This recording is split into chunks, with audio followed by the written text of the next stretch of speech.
It's just redirecting quickly. We'll see it now.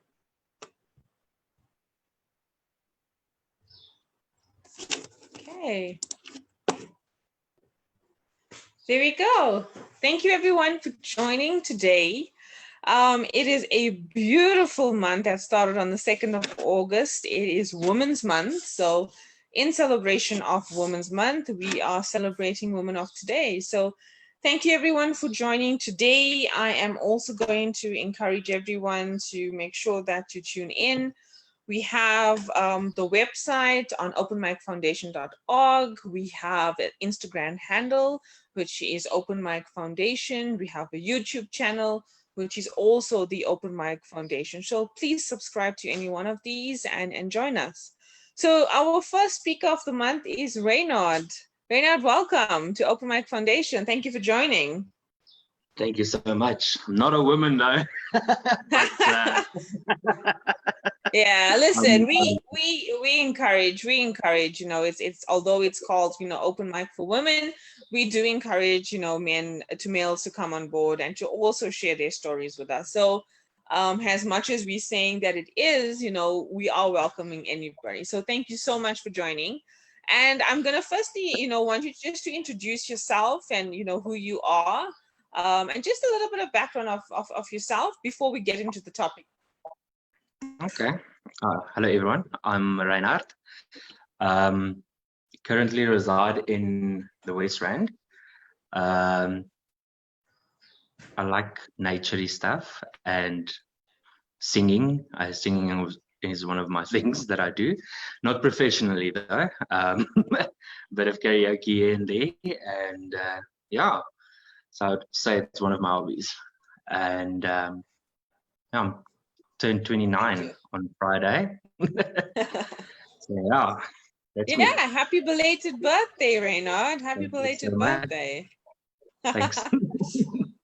So your topic is China was awesome until April 2018. So quite an interesting topic headline you provided for us. So I think let's dive into this and let's get onto your talk and let's hear a little bit more about, you know, how you did end up in China and, you know, let's see how your journey started.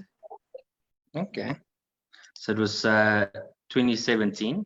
I was working at the airport. It was my 6th year at the airport, and I just decided I can't work at an airport for the rest of my life because I don't like to stagnate.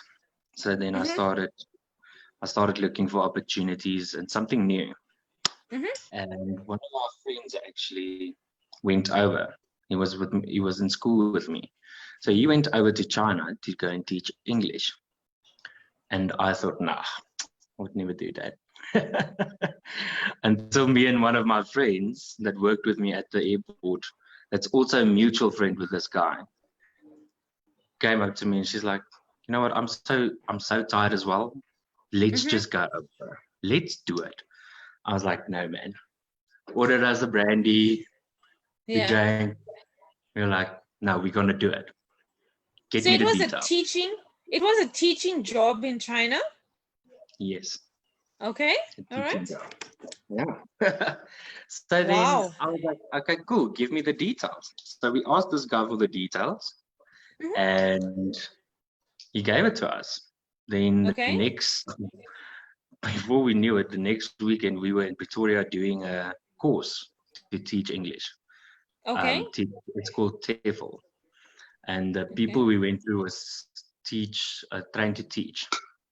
A very lovely lady we met at first. She taught us how to do a class. And after the classes, after you presented a class and stuff, you would get an interview with these people in China because she had contacts. So she would organize your interview straight after you passed your class. So we were very excited. We passed the class and then me and my friend, we had an interview together with one school. So we were very excited. Wow. We had the interview and then they let us know, like straight after the interview, you guys are approved, you can come. So we were like, what? Was it that easy? And yeah, so then we went home and we talked about it, and we were like, we can't believe that we got a job in China. Now the decision was up to us. Like, are we gonna Wow. take it? Are we gonna, like, this happened. This is for real. This happened. Okay. We going to Yeah. China, you know? Okay. So then we talked about it. We told our parents. Our parents were like, okay, what is gonna happen? How does it work? What do you need? Is everything legit? Everything like that. Yeah. So then we gave the person's contact details that we did the course at, Yeah. and everything checked out, you know? Yeah. So then we went and we did our visas. We Mm-hmm. filled in where we're gonna work, where we're gonna live, everything at the embassy in Sandton, and they approved our visa. So when we got the visas, that's when I went to Lancia, and I resigned with immediate effect. Wow. It was something crazy. I never thought that I would do something like this in my life. You know, be so. Did you get like a contract? Did you get any communication from any Chinese embassy or anything like that? Or was it all done within South Africa? It was all done within South Africa. So the company that Okay. hired us in China sent us documents through DHL. Then those documents we took to, it was in Chinese. So those documents we took to the embassy in Sandton, Chinese embassy. Yes. And then we used those documents. We gave them those documents, and then they gave us our visas 3 days later. Okay. Yeah, it was so easy. We couldn't believe it. Then we had to pay our own tickets, but then the school promised us they'll refund us the tickets after a year's work. So we were like, okay, makes sense, because you get a lot of people that the school pays for them, and then they just go to China and have a little vacation and come back. Okay. Yeah. So then we landed in China. Very scary. We didn't know the language. We didn't know the people. We didn't know what was happening. And then all of a sudden, out of the blue, here's the lady and the guy that interviewed us on the phone. And we're like, oh, thank you, Lord, they're here. Okay. Okay. So you at least met somebody at the airport, right? Yes. So they were there and they picked us up. So then from there on, we were like, okay, cool. So now we're going to go to the apartment and that they got for us, because we get an apartment, you get your salary, and some schools even give you transport. Depends on how far you live. So then they took us to a hotel, actually. And then when we got to the hotel, they said, no, this one friend of ours that went with us, we were three at a point that went over together, 3 friends. Okay. And they said, no, he must go to another city now and stuff like that. And we were like, no. This was not the agreement. You will live with us and you will stay with us. So from the beginning, we told them, we were very straightforward with, this is what you said and this is what you're going to do. Okay. And they saw that, you know what, we're quite firm in what we say and we stick to what we say. So we hold them against what they said. So they're going to live it to the T. Okay. So then the first 2 weeks, they sent us to the schools that we were going to teach in. It's training centers. So after school, kids would go to these centers and they'd learn English, some other languages, maths, music, everything. Okay. So yeah, we would be the English teachers. So the first 2 weeks, I think the first 5 days was training, where we would sit in the classroom and we'd get training from another teacher that was there at the school already, which was fun. It was really fun, and those kids are so cute. I miss them so. How old were the kids? The kids' ages started from 2 years old. Okay. Yeah, and then you need to teach a 2-year-old well, first of all, you need to get him to focus. So your class needs to be playful, colorful, and also like you need to attract their attention. Keep their attention. That's the that's So, the hard part of it. so when you went for training for English in South Africa before going to China, did you know that you were going to teach 2-year-olds? No. So they say you're gonna. It depends. So your interview is either for a kindergarten, Montessori school, high school kids, or a training center. Okay. Yes. So whichever one gives you the best offer, well, the company that we worked for, wherever they get the best offer, they will put us. So then they went and they showed us the school, and we were happy with the schools. It was quite nice. The people were friendly. The Chinese assistants were friendly. So yeah, it was cool. It didn't take us long to settle in. We finally got our apartment, a 3-bedroom one. It wasn't as nice as we thought it would be, but then also the guys said, let's just see how you guys teach, how it goes with your schools and whatever, and then we can tell your schools to upgrade your apartments. Which actually never happened. We got so used to the apartment, we actually started renovating it. We got people to paint it. We got people to fix some zincs, and we started making it our own. Yeah, all was fun and well. We went over in July, August 2017. And by November, our boss was so impressed with us. He was like, I like your work etiquette and the way you guys handle stuff and the way you teach and your patience with the children. I'm only getting great reviews from the schools. So then he asked us, well, do you guys have more friends that you would want to bring over to give them this opportunity? So by this time, we were all settled in. We were like, this is great. This is too good to be true. Like, how do you have an interview over a phone with a foreigner in a different, like in a different country? You get it. You get there and it's not a scam. Like, that doesn't happen. We got our pay. Yeah, but you, at that time, you believed him, right? Because clearly you like, it's almost 3 months, 4 months. You guys were settled in. You had an apartment. You guys were getting paid, right? Yeah.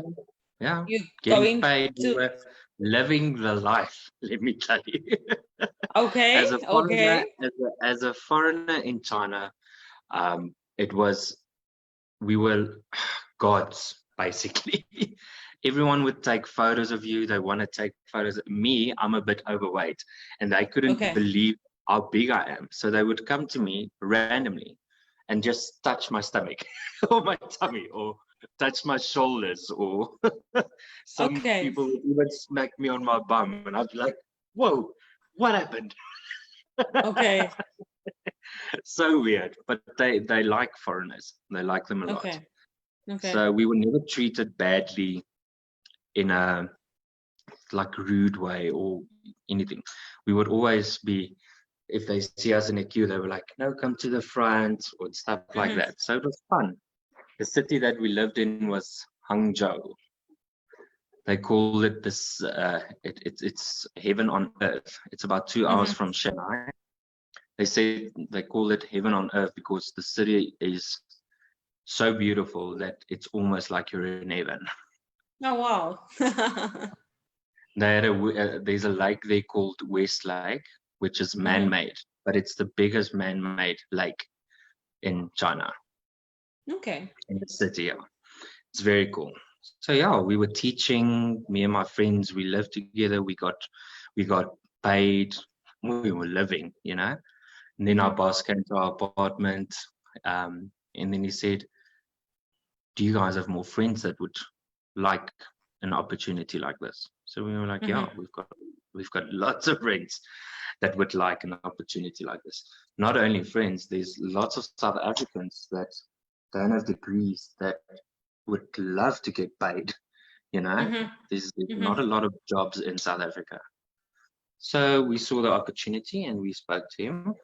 He spoke to us and we said to him, there's a lot of people that would want jobs, and yeah, we know a lot of people, and it just takes a bit of advertisement and stuff like that. So then he said, okay, he's going to put a business plan together and stuff like that, and then he would like for us to recruit for him. I'm like, okay, we'll recruit for you. And then we knew that we've got lots of friends that would come over. Okay.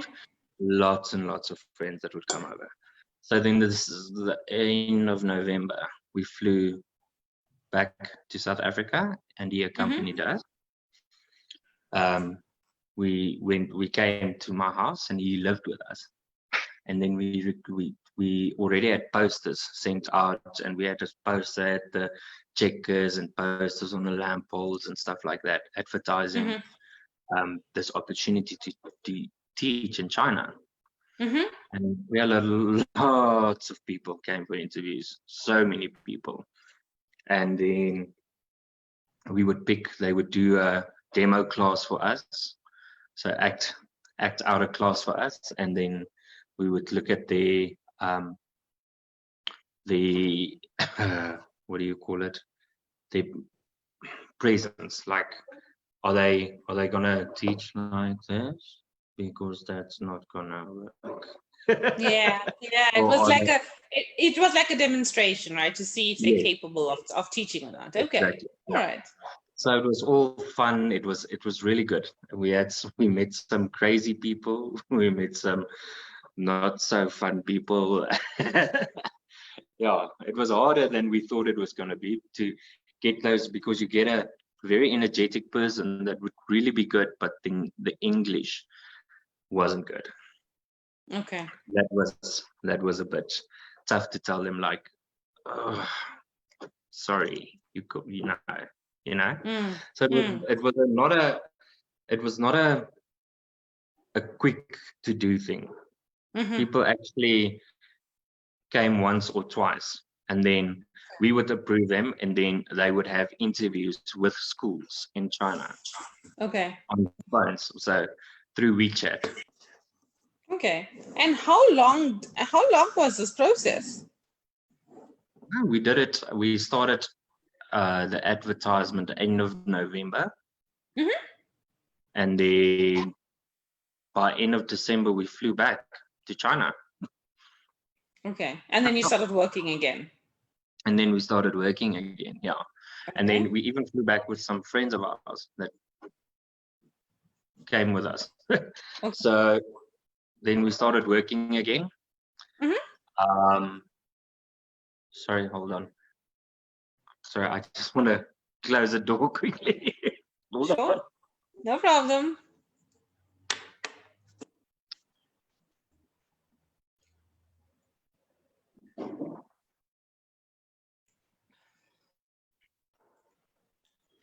No. Sorry. No, it's okay. By December 2017, we were back in China. Just after Christmas. And we were working again. And everything was going great. People started flying in. All of the people that we greeted, it was almost close to. How many people did you recruit? 55 people. Yeah. Okay.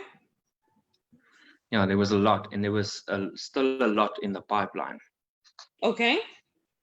Yeah. So then by Feb, we had a very long holiday in China. I don't remember which holiday. It's Spring Festival. Yes, it's Spring Festival. So then they have like a month holiday. And then after that, I stopped teaching. Then I moved over to the company.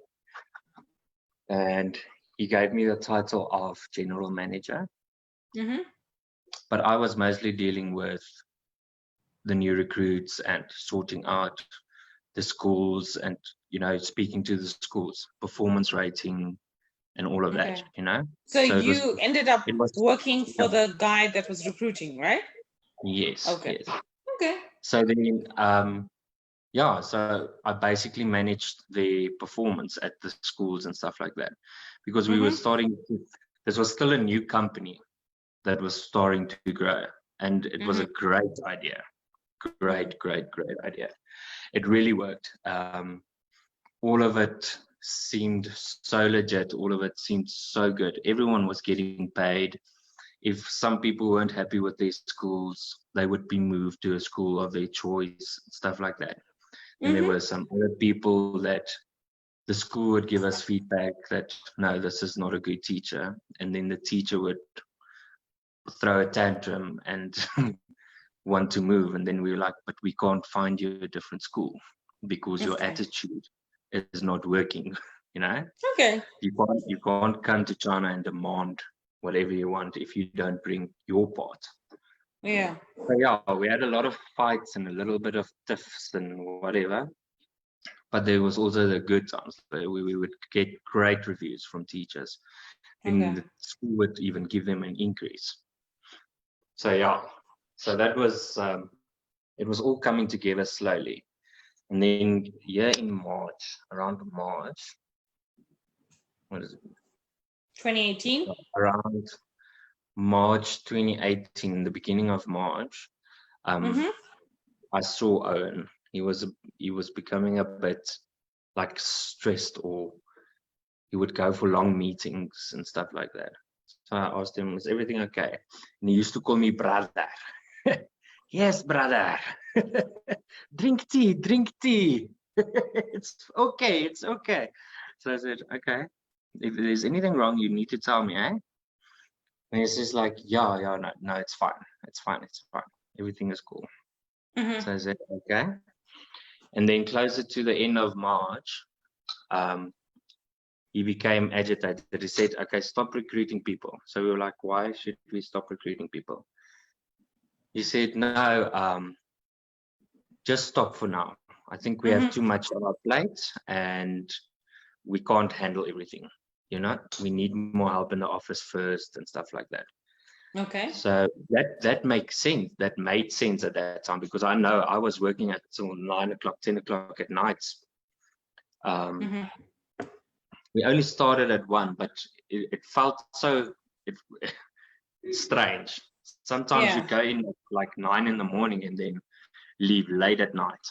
But so yeah, then he said, stop recruiting. We all stopped recruiting, and now it was just managing the teachers that were already there, the people that still needed to fly in, that was recruited and got offers and stuff like that.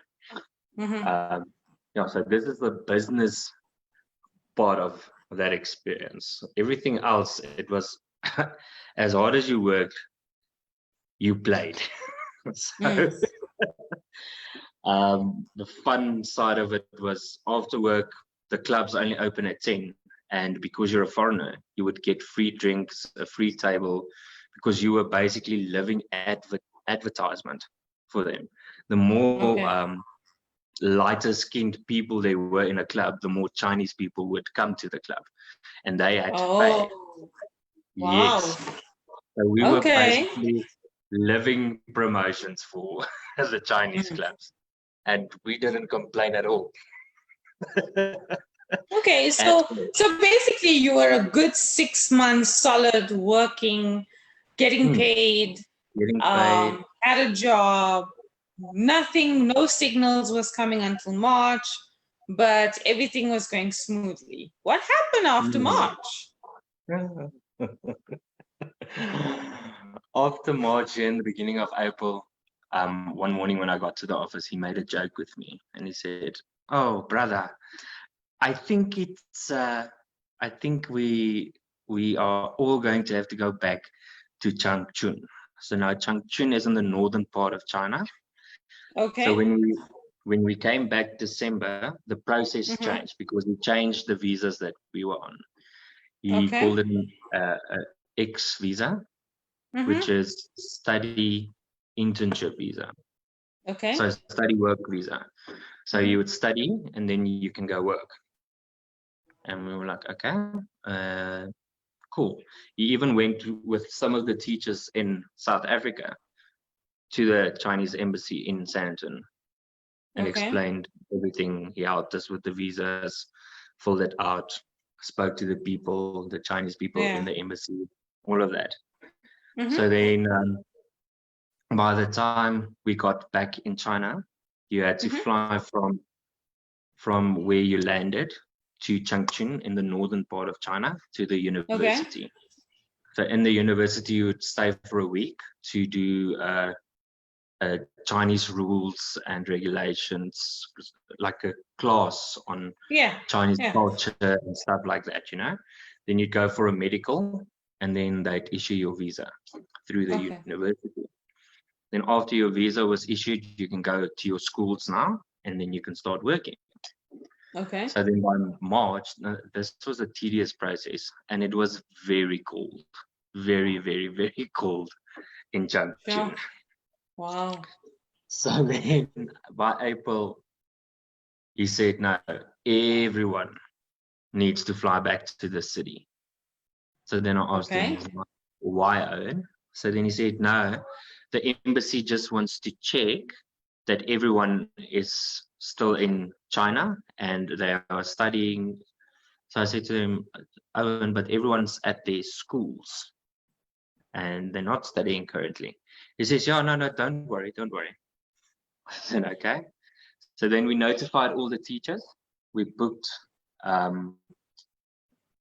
flight tickets and train tickets to go back to Changchun. Some people just returned like a week ago from Changchun and they had to go back. So they weren't very happy. Some people landed in China. They didn't even get paid yet and they had to go back. So they were this is when everyone started getting frustrated. And because I'm in China, I'm not getting paid. I've got stuff that needs to get paid in South Africa. This is not what was promised and stuff like that.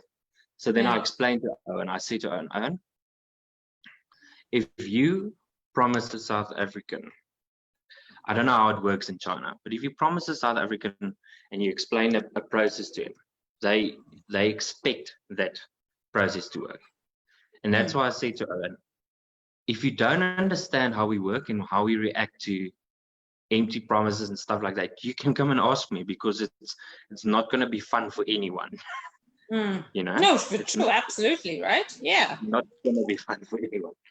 Yeah. So then I explained to him that people are not getting paid, so you're going to pay them because they didn't ask to go back to Changchun, and you're going to pay them. So then he was like, no, but then the company's going to lose money. I said, Owen, well, it's not up to us. Like we didn't decide. They didn't decide to go to Changchun. So this is when I saw a different side of our boss, where he did a flip because now it was all about money and not about us anymore. So I was like, okay. So this is why we had to recruit so many people, because in China it works like this. There's no such thing as credit and stuff like that. You can't buy stuff on credit. You actually, when you rent an apartment or a house, you pay 3 months in advance. You have to pay out. Oh, wow. So that's what the schools does for the teachers as well. They pay their salaries 3 months in advance. Some schools like the teachers so much that they paid them 6 months in advance for the teachers. Wow. This we only found out later. So then, so as I said, that's when we saw Owen change. So he said, like, this is not how you do business. I said, Owen, exactly, this is not how you do business. You take a knock now, but later you will regain it because you're going to have the trust of your people. You're going to have the trust of your teachers. So take the knock, because he wanted to let everyone pay their own flight tickets back to the city. And I said to him, no, no, no, no. No, no, you don't understand. That is ridiculous. Wow. Yeah. That is ridiculous. You can't do that.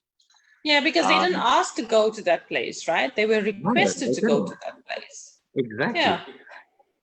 So then I asked him, Owen, what is the real reason we need to return to this place? He's like, no, they just want to see. They want to see because all of a sudden there were so many South Africans registered in the northern part of China, in that city. But they don't see all of these South African foreigners in the area at the university, which is strange for them. So then I said, Owen, why would it be strange? Because we did our studying there, and then we went and we worked. So then we all flew to, we got everyone to fly. We sorted out those little tiffs and whatever. And I said to him, listen, you paying for the flight tickets. We're not paying. We're definitely not paying. And how many were you guys in total at that time? By now, that was 52 people. Okay. So then we all flew to China and, well, to the northern part of China. The city was cold again.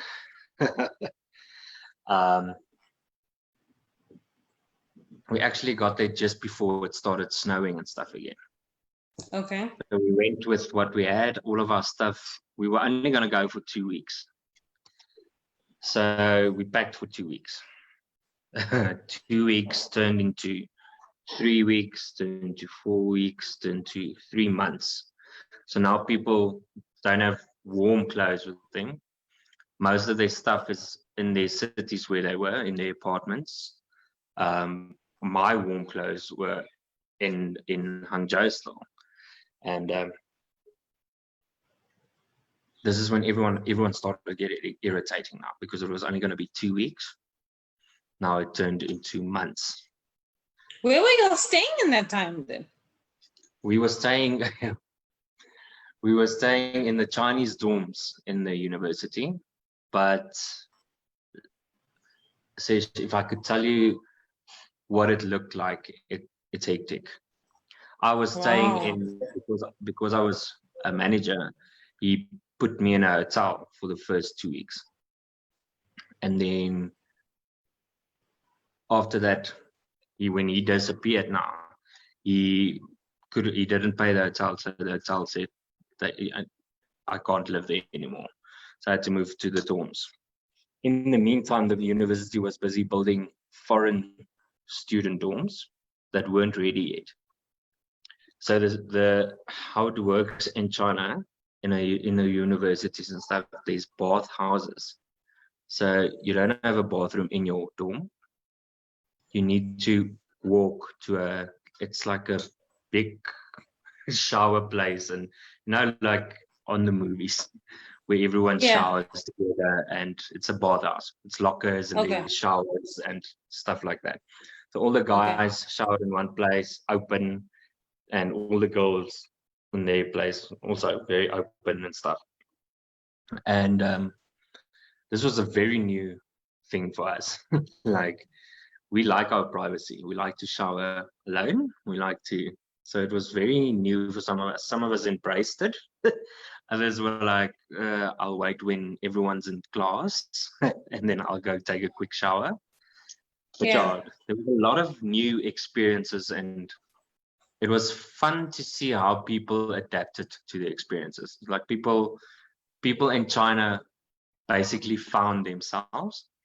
There were people that were like, yeah, this is the life, Other people didn't enjoy it at all. I myself enjoyed it like a lot, like the China experience. I enjoyed it up until June. So this whole fight between us and Owen went on because now, after the month there, our school stopped paying us because we're not working. And we asked Owen, like, what are we still doing here? And he said, no, the embassy wants to see that you guys are studying and stuff. So I said, Owen, you need to pay these people. Like, how do you expect us to live? So now he said, no, but what do you need? The university is giving you food and stuff like that. So he said, no, no, they're not. And we don't eat what you guys eat, Owen. So we would rather go and have some chips and a roll at a place, at a shop. Other people enjoyed the Chinese food, the rice and the stuff like that. So yeah, most months there was so many months that people didn't get paid and stuff like that. The embassy. So basically, you guys were living in the dorm, right? And you weren't teaching. You guys weren't teaching. And No. Was Owen around? No, he wasn't. He would come. So did he disappear from you guys? He basically disappeared. So what he would do is he'd come in one day with the university head and the foreign teacher president, and they would come to the classroom because we had to go class now. Chinese classes, we needed to do the whole university experience, do Chinese classes. We were split into groups, into classes and whatever. So we'd learn about the culture, the language and stuff like that. Actual classes. Which was also, he also promised that wasn't going to go on for too long, and also just 2 weeks, and then it's done. Then we can fly back to our cities and we can go and work. Yeah. We were very excited. We did it. That also only lasted 2 weeks, and then people stopped going to class. Like, this is bullshit. Yeah. He would come into the class and then he'd say, okay, so the embassy is coming tomorrow. You guys must have your passports with you, and then they're gonna check if your passport matches their registry and whatever, and then we'll be fine to go.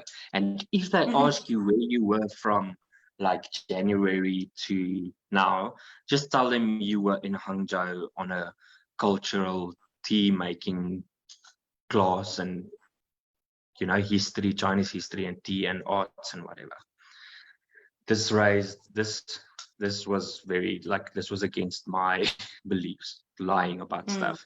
So I said to him, Owen, why are we going to lie to these people?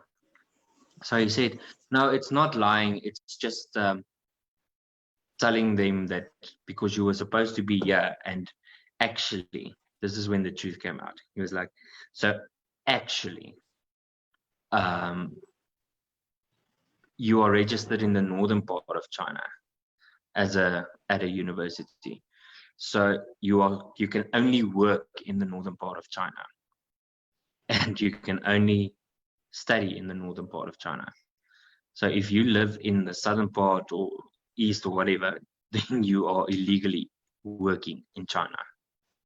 So that is why he had to bring all of you back to the northern side, because there was questions being raised now, and they wanted to find out, okay, what has actually been happening, right? So wow. Yeah. Okay. So then the university, and so Owen and the university, they had an agreement. He knew someone at the university. I don't know. We still, until today, they're not allowed to talk about it until it's handled. And he's still kept. They still have him. So then April, May, June, it went on like this. Everyone was fighting. No one was getting paid. Parents had to send money. And you're still in the northern parts of China in those dorms for the past, 3.5 months? Yes, in those dorms. It's cold in there a lot. It was either cold or too hot because they had nice heaters in their rooms, but bathrooms, you didn't have a normal toilet. You had a squatter, the normal long drop squatty thingies. Yeah. There wasn't any bathrooms in there, so if you had to bath, you had to go to the bathhouse. And now the bathhouse started charging people to go bath there. And we were like, how are we going to do this? You need to speak to the university to get them to get us foreigners to go bath for free because we don't have money. He's like, yeah, but what is 5 yuan? I say to him, it's a lot when you don't get paid, you know. So then he said, none of these people saved money since they started working out. I was like, no, Owen, that's not the point we're making. We're not getting paid now, and you need to sort this out. And then I don't know, I can't even remember if he got it right for us to shower for free. I can't remember. Okay. Okay, so you're in June now, and what's happening? So you clearly can't go back and work. You can't go and teach. You have 52 students that's there. How do you get back home? Yeah. So now all of a sudden schools are phoning and they're saying, okay, you can keep your teacher. We want our money back. We're going to find someone else. So we're battling with schools. We're battling to get hold of Owen to sort out stuff. Me and Bianca, we are dealing with all of these angry teachers, which they understand it's not us, but they also like look at us because we recruited them. And now we are looking for Owen to answer us, to help us, to say like, Owen, what are we going to do? Like, and he was just nowhere to be found. He wouldn't answer his phone. Did he leave China? No. He didn't leave China. Okay. So then June came, and one day, so yeah, and then we had to go to class, and the embassy came and they did their checks, and then everything went well and stuff like that, and we went on with our day, and then guys went out at night, some of the groups. So we discovered the clubs in Changchun. So the nightlife got better. Everyone got rid of their frustrations because now they could go to the clubs and it was free, it was partying. So when they were sleeping during the day and partied at night. And Owen said to us, no, you must get these people to stop. So I said, Owen, how are you going to stop angry people? Are you going to tell them you don't pay them, you don't do anything, but now you want to tell them they can't go enjoy themselves? So I said, no, we're not gonna tell these people to stop. They are gonna party. This is the South African way of dealing with stress, you know?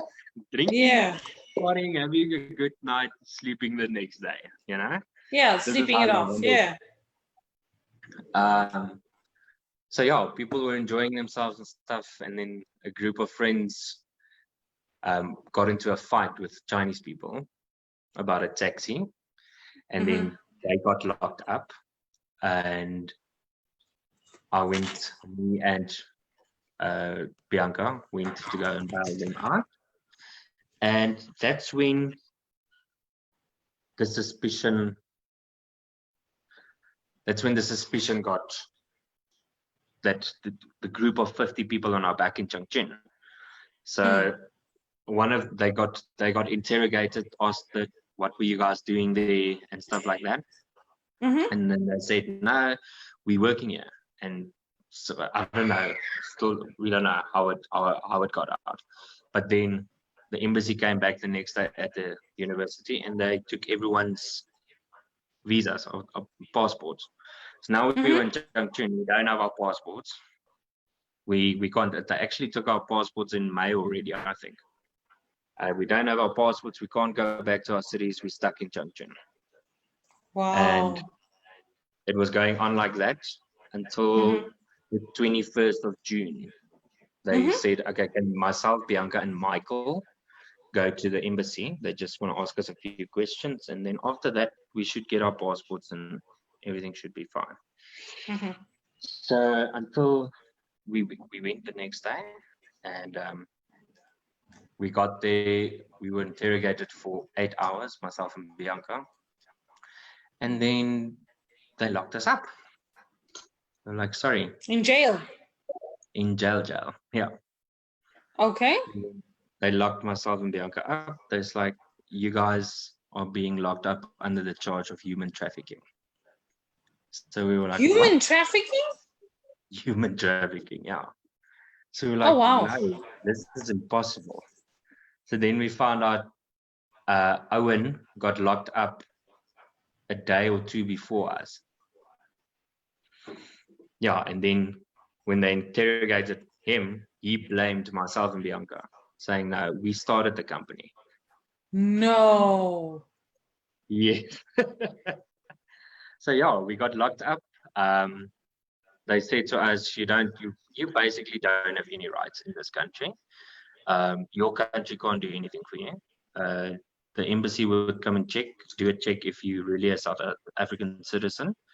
But the rest is up to us. We're going to investigate the situation. We're going to investigate the allegations and the whatever, and we would then decide on what happens.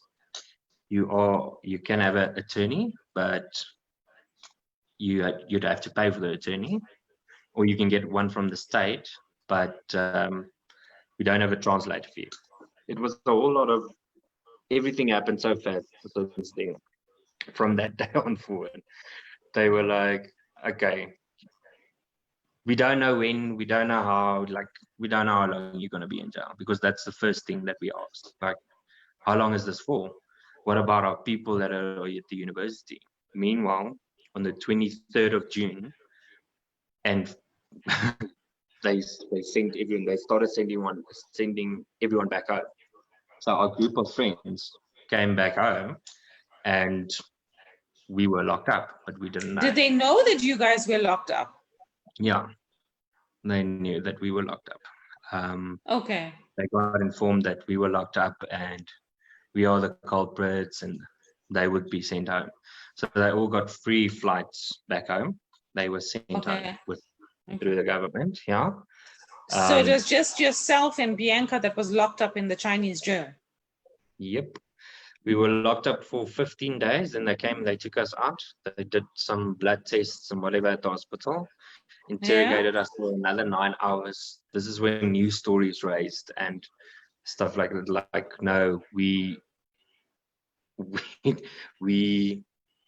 have the money. Like, there's $1 million UN missing. So we're like, no, we don't have any money. You can look at our WeChats, because we got paid over WeChat. And then they said, okay, cool, we're locking you up again. So then we went back to jail. We were locked up from the 21st of June to the 27th of July, with no one coming to see us to say, okay, this and that, and this is how the progress of your stuff, this is, So on the 27th of July, when we came out, we went back for a last, like, a interrogation, and then they said, okay, this is the rules. You can get your cell phone back, but you will be under house arrest, basically, until the case is over. And yeah, then we were under house arrest with 2 teachers per person. So I had 2 people with me, and Bianca 2 people with her. You couldn't do anything.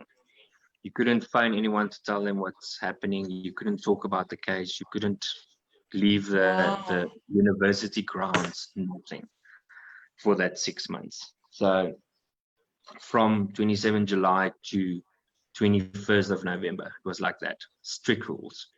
Like, you can't go out, you can't have friends from different cities that were still in China to come and visit you. You can't, nothing. It was house arrest, full on. You were treated like criminals. If you'd spend 5 minutes too long in the bathroom, the Chinese will open the door and say, what are you doing? You are in here too long, So yeah, it was hectic. Since the 21st of June, it was very, very, very hectic. We would go to the locked up in, so you were in house arrest until November? Yes. Yeah, until the 21st of November. We went to the prosecutor's office. They did a last interrogation, whatever, asked questions and whatever, and then they said, okay, well, there's nothing we need from you. We can't see that you guys had anything to do with it, so you can go. And they handed our passports back. Then, 6 months later, and they came to that conclusion. Yeah, 6 months later. Wow. In the meantime, back at home, family, friends, everyone was fighting. Our parents went to see. Yeah, I remember this being on carte blanche. Is that correct? That's correct. Yeah. Yeah, Carte there was something about on carte blanche where they mentioned about the students and the two people that were still locked up behind in China. Okay. Yes. Yeah. Wow. Yeah. They Okay, went. My so what did the friend, South African government do? they couldn't do anything. That was what my parents got told. Like they went to Okay. see Turco. They went to see. They even emailed Ramaphosa because my uncle worked with him years ago at Investec, I think it was, or at Alexander Forbes, I think. They did everything they could. Where the Chinese government actually notified my parents, if you go to the media, you will not see your children again. Because the Chinese government doesn't like to be exploited. They like Yeah, to they don't. control Yeah. what news they want out there. So Okay. they actually told our government and my parents, like, if you go to the news, if you go to news, any news outlets, if you go to the media, you will not see your children. So then Okay. my dad and them stopped and they just prayed. They were like, what what can we do? If we go to the media, we don't see them. So tell me, when did you get back to South Africa? On the 21st of November. During that whole time, our parents sent us cash. 1 month it would be like Bianca's parents, sometimes it'd be my father, Okay. so it was very, very hard for us Okay. during those 6 months. The last day in China was hectic. They escorted us in the airport from the university to the airport. We had like 6 people around each person. We were cuffed, and at a later stage, I think at Beijing, they were like, no, it's cool, you don't have to be cuffed anymore and stuff like that. They kept our passports until the very last flight from, I think it was Hong Kong to Addis Ababa or something like that, and they handed our passports back to us. No, you took Wow. Ethiopia. Okay. Let me just yeah, so when we flew to Ethiopia, they gave us our passports back. And that's where me and Bianca actually started crying. We were like, hectic, this is true, we're going home. Wow, that's amazing, amazing. What an amazing story. What an amazing story. It's an incredible journey you've been on. We don't have much time, Rynhard. I think the last thing I want to end off with, I just have the one question for you. You've been through so much with the experience that you had, what did you learn from all of this? I know you learned a lot. So what would be the one thing that you could say? I would say definitely, if you're not sure about something, make sure, get someone to proofread a contract for you, because that's something we didn't do. Find out the facts before you commit. Find out the facts, because we basically just believed him because we've went through a company in South Africa, and we got paid, we got everything, and until the poor hit the fan, then all of a sudden you start thinking, and this was said to us in our interrogations as well, like, how can you not know the rules of our country if you apply for a job here? So all of this started making sense. But this guy, we were hanging on every word that he said because he was so good with it. You believed him. Yeah, you believed him. Rynhard, I want to say thank you so much for this incredible story and for you, sharing with us your personal experience on this journey that you've been on. I think, it's a remarkable story that you've been on, and a remarkable way of how you're dealing with it. Thank you so much for sharing it, with everyone, and also coming to open mic so that, giving, some people some advice in terms of what to expect when these type of opportunities come. We know that in the South African economy today, jobs are very scarce. So be prepared, when you have people like this, it's not about jumping first. It's also about making sure, you'll be able to, protect yourself and read the contract, and beware of it, to your point. Can I just give out a pointer or two? Yeah, sure. Go for it. For people that apply for jobs in China, there's no such thing as a working visa if you don't have a degree. The legitimate way to go is you need to get your work permit issued in South Africa. Don't go to China with a tourist visa and then they'll swap it for you. It's illegal. Okay, you need to get your Z visa, working visa, issued in South Africa. There's no, you need to have a proper degree. It's not a teaching degree per se. You just need to have a degree. Yeah. Awesome. Rynhard, thank you so much. And good luck with the ventures going forward, and best of luck. And thank you so much for sharing your story. Pleasure. Thank you, guys. Thanks for listening. Thanks, everyone.